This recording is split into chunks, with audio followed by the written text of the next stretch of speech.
Let's talk about z-scores. So a z-score will tell you how many standard deviations a particular value is away from the mean. So when we have our bell curve here and the mean goes in the middle, this z-score is going to tell us where in relation to that mean a certain value is. We can almost think of a z-score as an address on a bell curve. It tells us where on the bell curve our value is going to be. Any value that would be to the right of the mean is going to have a positive z-score. So if your value is greater than the mean, it has a positive z-score.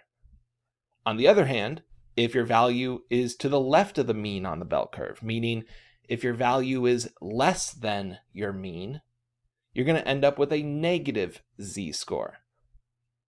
What's important to remember here is that the z-score just gives us that location. It just tells us where on this bell curve our value would fall. So now that we know what a z-score is, it's also important to know how to calculate a z-score. So we have this formula on the screen now. Your z-score equals your x, which is your value, minus mu, your population mean, all divided by sigma, your population standard deviation.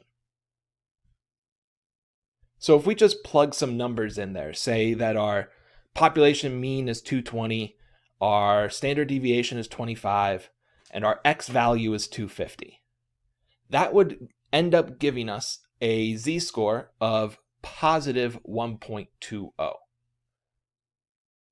We take a look at what that means now on a bell curve.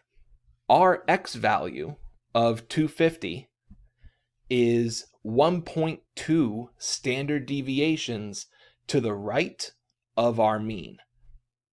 Right? 250 is more than 220. Our x value is more than our mean. So that's telling us that our z-score is going to be positive, as we found here in this formula.